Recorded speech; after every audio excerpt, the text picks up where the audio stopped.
Graças a Deus, graças a Jesus, uma boa noite a todos. Vamos iniciar a nossa leitura de harmonização, que nos diz o livro do Dr. Hermann, sobre a psicografia de Altiero Caríssimo Pamphílio, a lição 93, que diz assim: homem olha para o alto, para os anos, vê Deus, vê Jesus, vê os mundos superiores e deles recorre às suas vibrações de luz e de paz. Deles entende o comportamento, deles observa as vibrações em forma de amor dirigidas a todos, mesmo aos capazes de provocar a dor.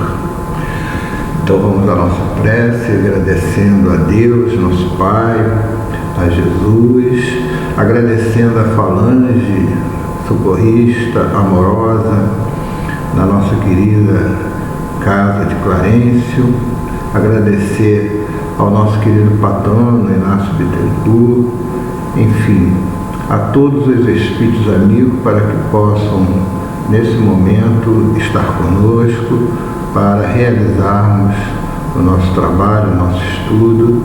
Senhor, ser conosco, agradecido a oportunidade de que cada um de nós possamos estar agora em paz, com os nossos corações tranquilos e harmonizados, e dizendo que seja em teu santo nome, Senhor Jesus, em nome dos bondosos amigos da Casa de Clarencio, de Inácio Bittencourt, mas sobretudo em nome de Deus, nosso Pai, rogamos essa devida permissão para iniciarmos o nosso estudo de hoje. Que assim seja, graças a Deus. Obrigado a todos os irmãos pelo convívio, por estarmos juntos. E hoje nós vamos estudar espíritos felizes. Vamos entender um pouco dessa felicidade. A senhorita Emma,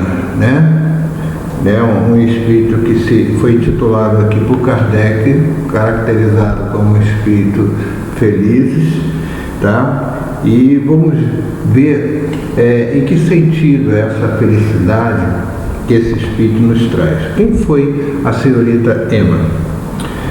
Jovem que morreu em consequência de um acidente causado pelo fogo após cruéis sofrimentos. Alguém se oferecera para pedir a sua evocação na Sociedade Espírita de Paris, quando ela se apresentou espontaneamente no dia 31 de julho de 1863, pouco depois da sua morte, certo? Então, ela se apresenta espontaneamente, embora alguém, tenha se oferecido para a sua evocação na Sociedade Espírita de Paris, mas ela espontaneamente se apresenta. E ela diz assim: eis-me aqui, portanto, ainda no teatro do mundo. Eu, que me acreditava amortalhada, ou seja, coberta de mortalha. Mortalha é a veste que envolve o companheiro morto, que vai ser sepultado, tá? Então ela vai dizer assim: acreditava ainda amortalhada para sempre em meu véu de inocência e de juventude. O fogo da terra me salvara do fogo do inferno. Assim eu pensava em minha fé católica. E se não ousava entrever os esplendores do paraíso, minha alma trêmula se refugiava na expiação do purgatório. E eu pedia, eu sofria, eu chorava. Mas quem dava à minha fraqueza a força para suportar minhas angústias? Uma pergunta importantíssima. Quem dava à minha fraqueza a força para suportar as minhas angústias? Quem nas longas noites de insônia e de febre dolorosa se inclinava sobre minha cama de martírios? Outra pergunta importante.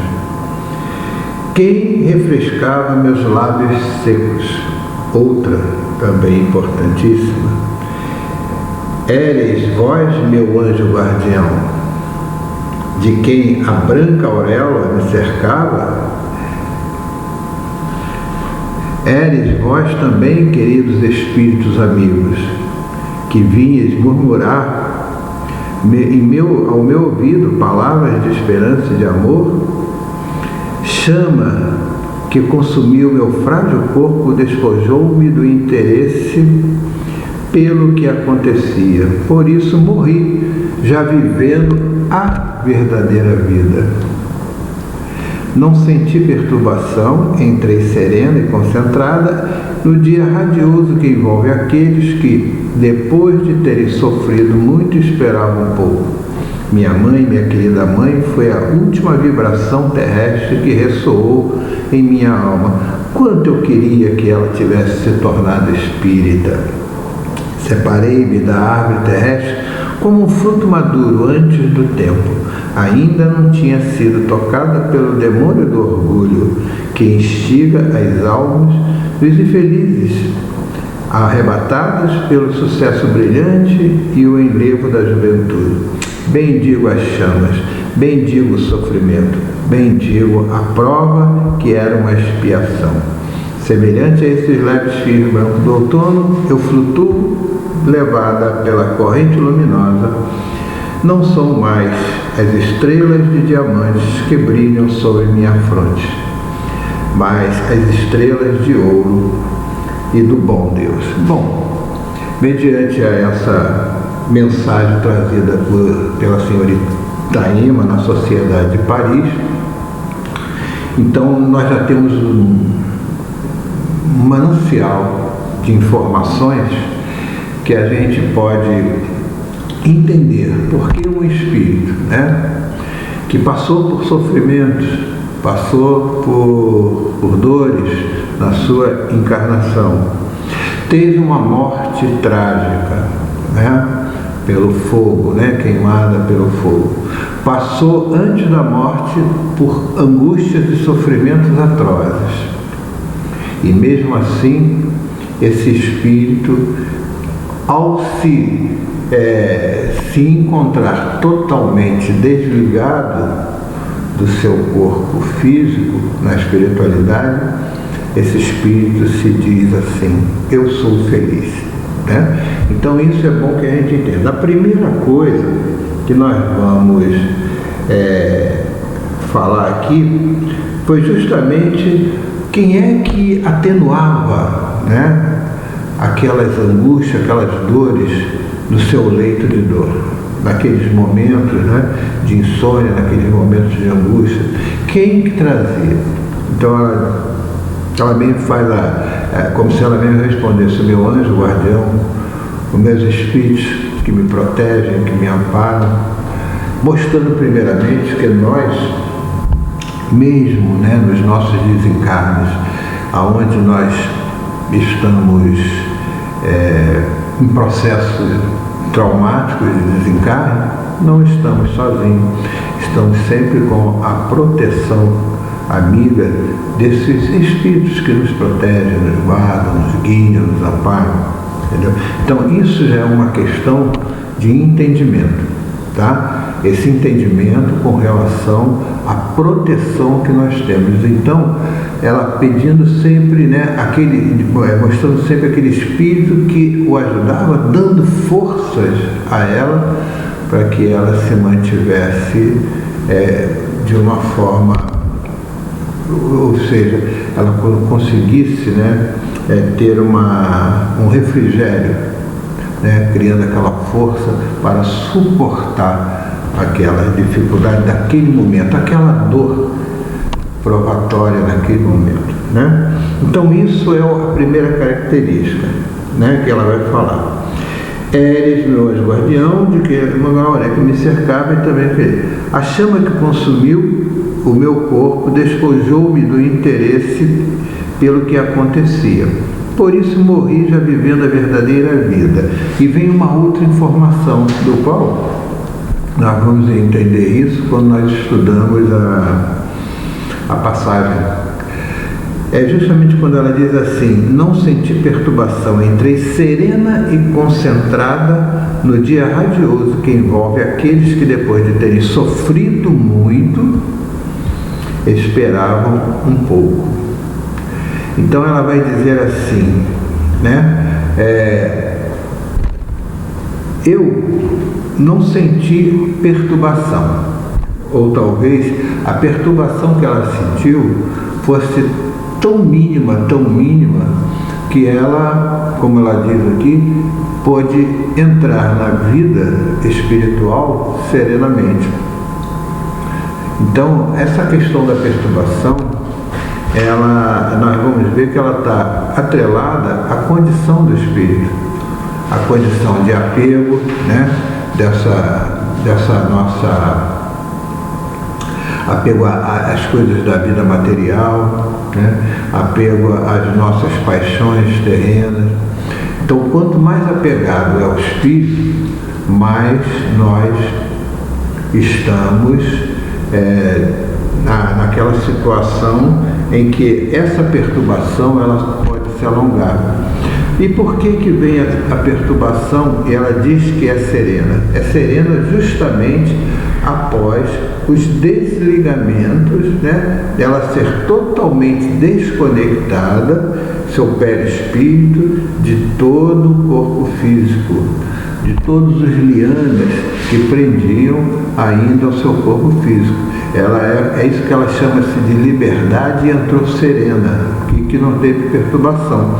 Que a partir do momento, né, aquela história que a gente já conhece, né, que a gente entende pela doutrina espírita, morrer é uma coisa, desencarnar é outra, né?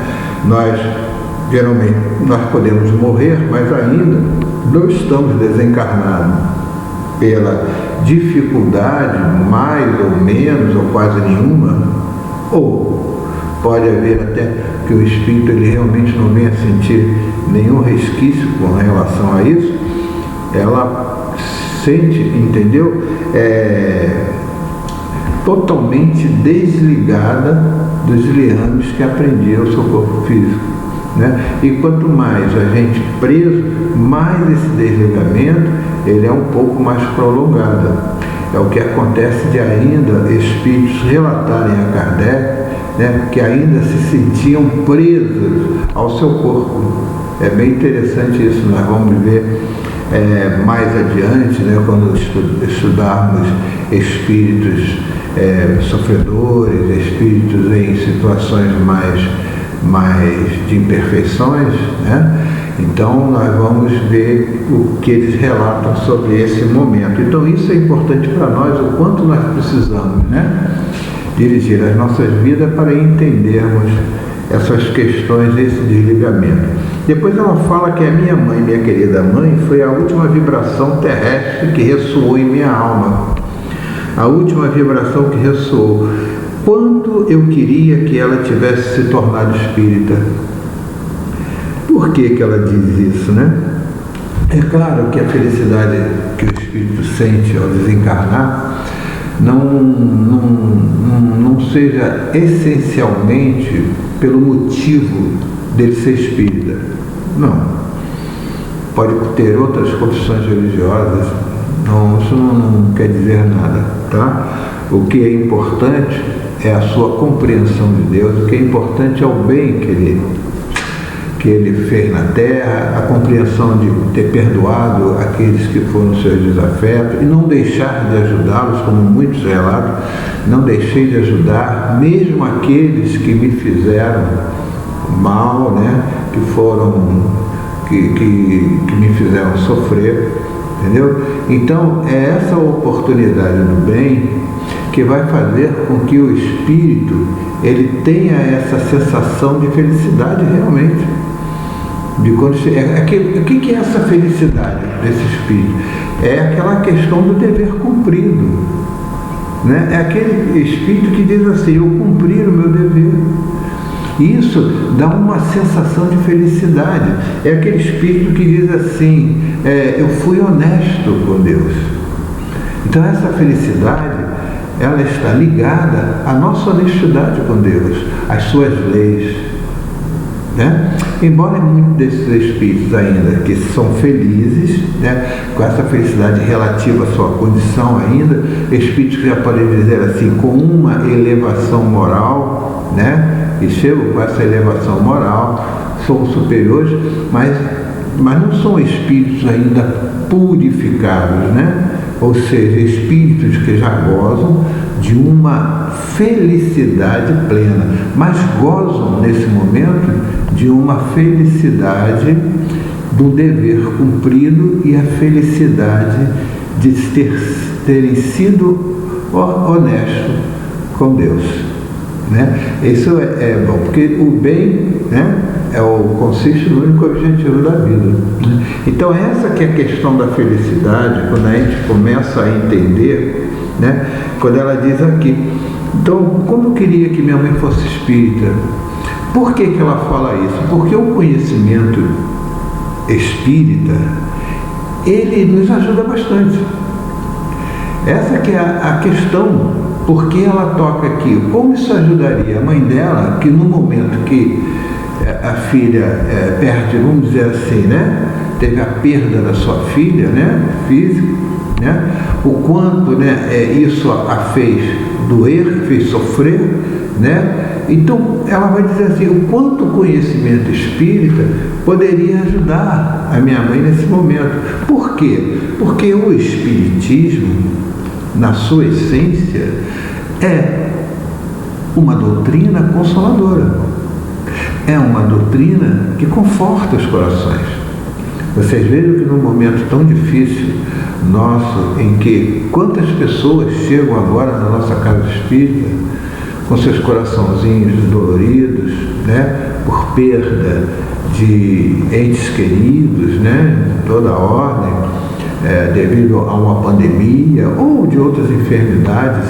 Isso é muito comum. Nós recebemos irmãos com seus corações bem abalados com relação a essas perdas, né, que para eles são altamente dolorosas, e nós também, mesmo nós espíritas, também sentimos essa questão da dor, da perda, e daí faz parte muito da nossa vida. Mas com o conhecimento da doutrina espírita, né, o conhecimento das questões de que somos espíritos, né, dos nossos laços de afetos, eles não se perderem, muito pelo contrário, eles vão se apertando, vamos até dizer assim, mais ainda, né, vão solidificando mais ainda esses laços, né, vão ficando mais fortes. Então, isso nos dá a importância desse entendimento.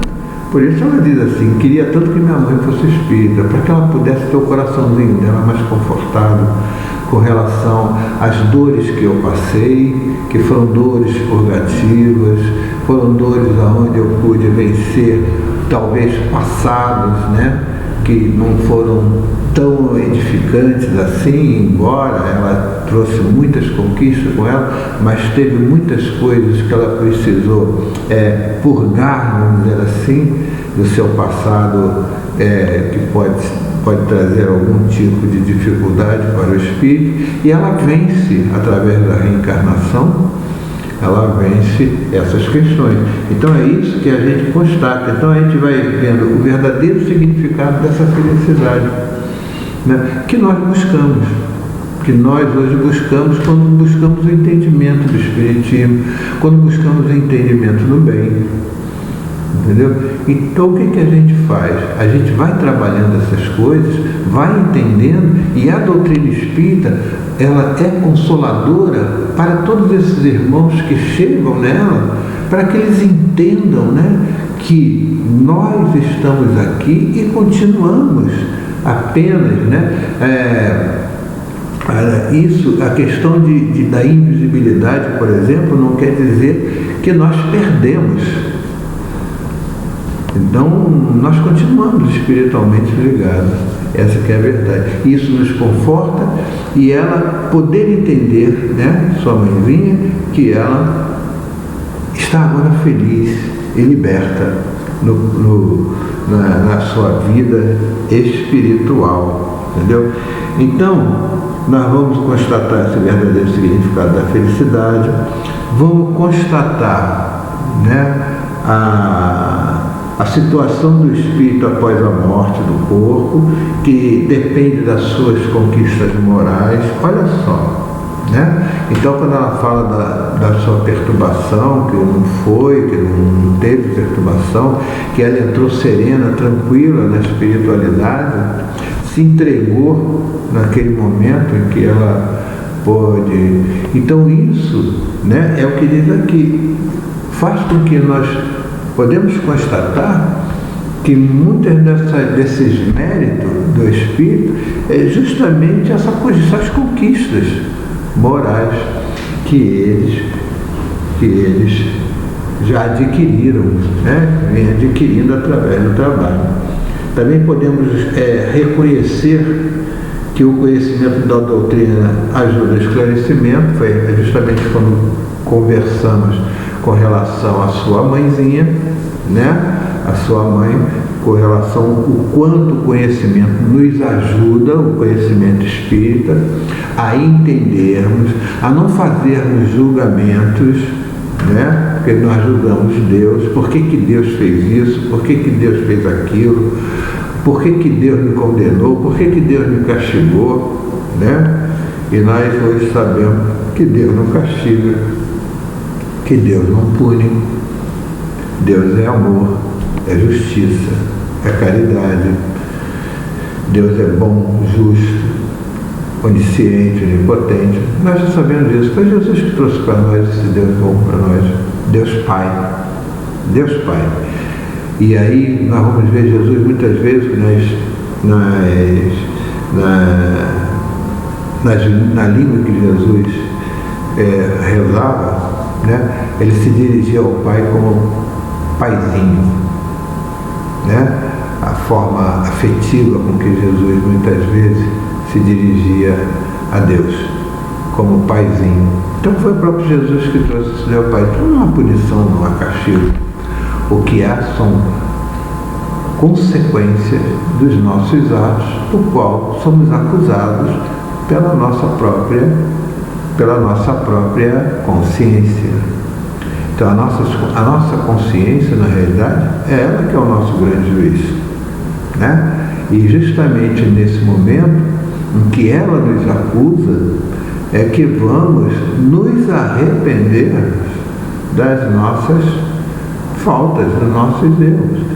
E o arrependimento sincero é aquele arrependimento que o Espírito pede, né, na sua programação reencarnatória, para que ele possa estar, né,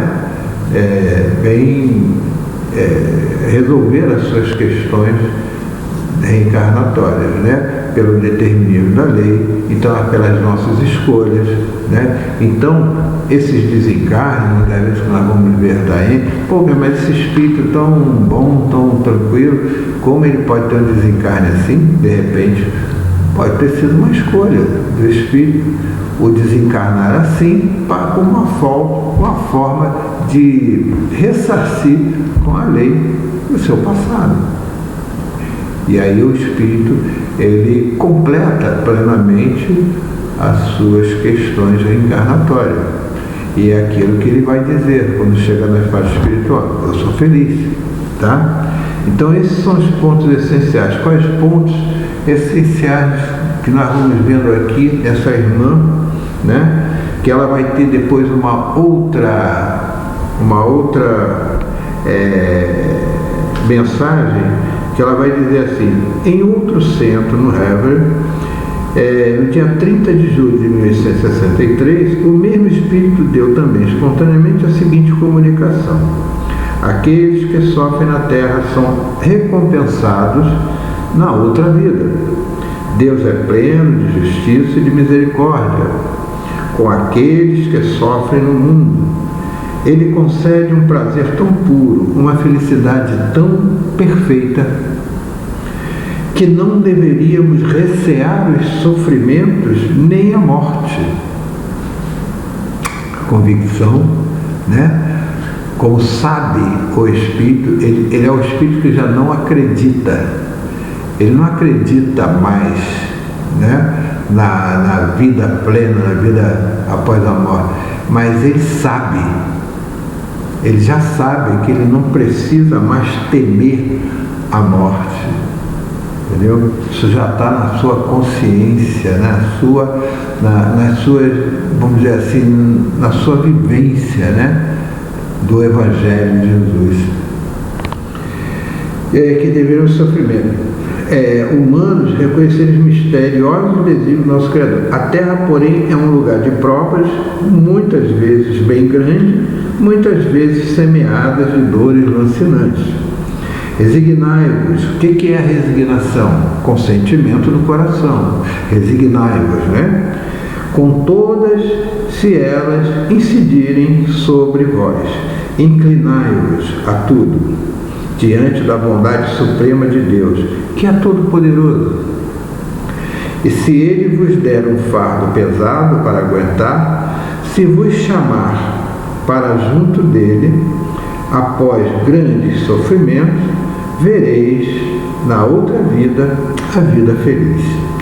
Quanto a essas dores e essas aflições da terra, eram pouco importantes quando avaliardes a recompensa que Deus vos reserva. Se nenhuma queixa, nenhum murmúrio entrou em vosso coração, bem jovem deixei a terra. Deus quis me perdoar e me dar a vida daqueles que respeitam suas vontades. Adorai Deus sempre, amai-o de todo o vosso coração, principalmente rogai a Ele firmemente. Esse é o vosso apoio no mundo, a vossa esperança, a vossa salvação. Então, o que nós vamos ver aqui? Resignai-vos diante das suas provas, sem reclamações. A resignação, como nós falamos, está lá no Evangelho, no capítulo 9, e vai dizer o que o companheiro espiritual nos diz. A resignação é o consentimento do coração, como a obediência é o consentimento da razão. Então, resignai-vos, aceite de coração as suas provas, né? E aí nós vamos vendo que, lembrando do Evangelho, que Jesus mandou acima de tudo que amássemos, né? Pois sabia dos benefícios desse amor, né? Porque ele falava do reino dos céus, né? Do reino de Deus. É importante de nós buscarmos esse reino enquanto estivermos aqui na terra, nos nossos feitos, na nossa caminhada como Espírito, nós buscássemos esse reino através do bem que consiste no único objetivo da vida, segundo os Espíritos, no Livro dos Espíritos, disseram a Kardec, na questão 860, o bem consiste no único objetivo da vida. E lembrando sempre o que do apóstolo Paulo no Evangelho, capítulo 15, na Mensagem dos Espíritos, quando ele diz que o destino do homem está contido na ajuda ao próximo. Então, que possamos lembrar com tranquilidade essas questões e entendermos essa felicidade mencionada, né, e tão edificante para esses espíritos. Entendermos a nossa caminhada aqui na Terra, para que a gente possa, de alguma forma, buscarmos esse reino que é tão favorável, tão bom a toda. E aí sentir que os sofrimentos e as angústias é como um prelúdio, como diz aqui, de bênçãos e felicidade. A resignação e a missão dos espíritos, né? E podemos dizer assim, que todos nós temos uma missão, e essa missão, sem dúvida nenhuma, é o bem, é a nossa purificação, é a nossa transformação. entrai pela porta estreita, né? Então, busque amar ao próximo como a ti mesmo e fazer ao outro aquilo que queres que faça a você. Essa é a condição para que a gente possa começar a fazer essa busca dessa felicidade que nos aguarda. E que Deus nos abençoe, muita paz aos corações. Graças a Deus.